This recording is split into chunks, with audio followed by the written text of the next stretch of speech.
Hello ka-trade, dito sa video na ito, ituturo ko sa inyo kung paano kopyahin si PowerDot, paano mag-copy trade dito sa HFM. Habang nagtitrade kayo sa Forex, pwede kayong manalo ng malalaking papremyo every week. Libre lang sumali, kaya pumunta na kayo sa www.forexgiveaways.com.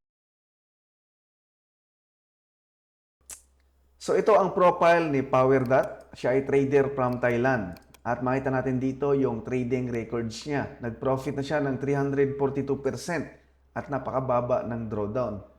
Okay? So makita natin dito sa baba yung monthly profit. So makita natin, nagsimula siyang mag-trade 2023, simula January. So buong taon, profitable siya maliban lang sa buwan ng March, nag-negative siya ng 12.86%. Pero may profit siyang malalaki, 48%, 16%, 17%, 19%. Ayan. So, noong 2023, kumita pa rin siya ng 279% sa isang taon.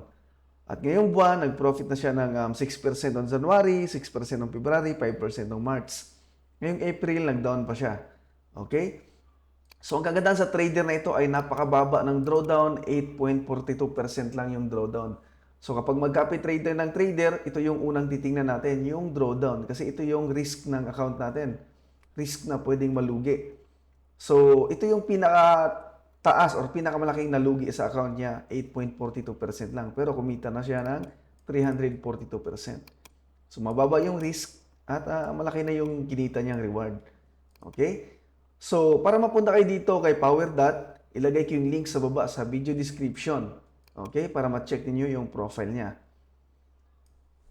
So, pwede tayong mag-copy trade sa kanya. Minimum first deposit, 25 US dollar lang. So, kung may 25 US dollar kayo, makakopya na kayo sa kanya. So, para mas maganda, pwede nyo dagdagan every month. 25 next month, ganyan, hanggang lumaki yung kapital ninyo. Okay? So, warning ka trade, ang pag-copy trade ay mataas yung risk, pwede pa rin malugi yung account natin. Pero gumagawa ako ng video, naghanap ako ng trader na pwede niyong kopyahin na mababa yung risk katulad nito. 8% lang yung drawdown at maganda naman yung profit. Pero kahit mababa yung risk ng trader na ito at profitable siya, hindi pa rin natin masabi kasi yung market ay pabago-bago. Pwede pa rin malugi yung kapital natin. Kaya mag-invest lang kayo nang kaya nyong i-invest. Kwentahin ninyo yung risk ng invest ninyo at yung reward, yung profit na makuha ninyo sa trader na ito. Okay, so pagpunta niyo dito sa profile ni PowerDot, so click ninyo ang follow. So kung wala pa kayong HFM account, kailangan nyo muna mag-register. Ilagay ko rin yung link sa baba sa video description. So click mo lang yung register. So mabilis lang naman mag-register dito.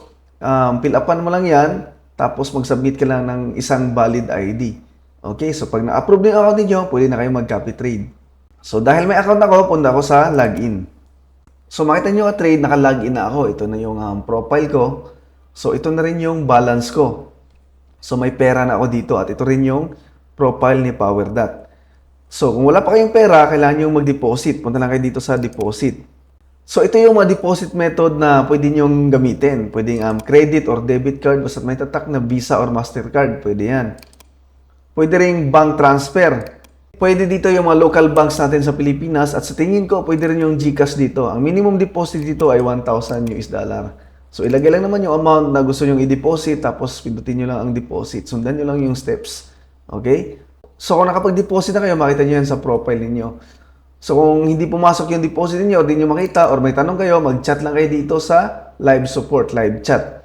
Live chat ng HFM para tutulungan kayo, i-assist kayo sa mga tanong ninyo. Okay, so pagkatapos nun, pindutin lang natin ang follow dito kay PowerDot. So, ang minimum deposit ay 25 US dollar lang dito sa kanya. Nakalagay dito, choose account kasi meron tayong copy trading account dito or copy trading ID. Okay? So, dahil kung bago ka pa lang wala, i-click mo lang yung open new. Okay? Ayan. So, lagay mo yan, 25 US dollar. So, ito, mag-open ito ng bagong copy trading account or copy trading ID. Okay? So, volume allocation, 100%. Rescue level, ibig sabihin nito, stop loss. Example, kung malugi ka na ng kalahati, mag-out ka na para hindi maubos yung kapital mo. Pwede mong gawin yon. Example, 50%. Diba? So, kapag nalugi ka na ng mga 12.5 US dollar, mag-stop copy ka na sa kanya. So, hindi na may matira pa sa yung kalahati, 12.5 US dollar. Kung gusto niyo namang hindi na kayo maglagay ng stop loss, kasi minsan kasi, pag nalusan ng kalahati, makarecover pa. Pwedeng ganun. Pero pwede rin malus ang kalahati hanggang maubos na. So, pwede rin mangyari yon. So, dahil 8% lang naman yung drawdown ng trader na ito, so safe na tayo sa 50% na stop loss o rescue level. So, ang advice ko, maglagay kayo ng stop loss kapag malaki yung capital ninyo para hindi masunog or maubos yung capital ninyo. Pero kung maliit lang naman, so all in na natin yan. Zero na yung rescue level natin. So, pindutin nyo itong min. Tapos, I confirm. Dito pwede nyo ilagay yung IB code ko. Ito. Tapos, click mo lang yung start following. So halimbawa naman, gusto ko ng malaking capital. Example, maglalagay ako sa kanya ng 1,000 US dollar. So, automatic na siyang mag-adjust ng trade. Kung malaki yung capital or maliit, automatic na ang kukumputin yun dito sa pag-copy trading. Okay? Kapag malaki yung capital mo, malaki yung lot size. Kapag maliit, maliit din yung lot size. Automatic na yun. So, start following lang tayo. Congratulations, you're now following PowerDot. Okay, so tingnan natin yung follower account natin. So, dito natin makikita yung follower account natin. So, katulad nito, may mga kinukopya akong trader dito, si Long Term Copy Trade. So, nag-profit na rin tayo dyan. Ito, nag-profit na rin tayo.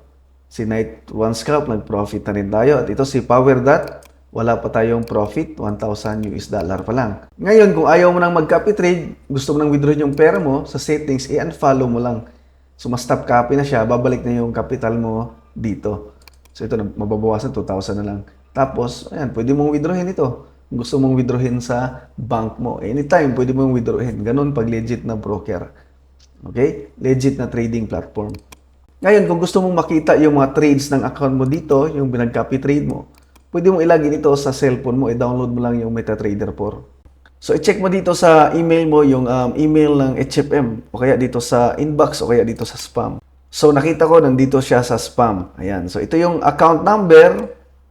Ito naman yung trading password at ito naman yung server. So, ilagin mo lang yan sa MT4. Okay? So, meron akong tutorial kung paano mag-login sa MT4 mobile. Paano i-login yung trading account natin. Okay? So, yun lang ka-trade. Maraming salamat sa panonood. So, mag-subscribe kayo sa YouTube channel ko para updated kayo pag meron tayong trader na makita na mababa yung risk at profitable. So, yun lang. Bye-bye.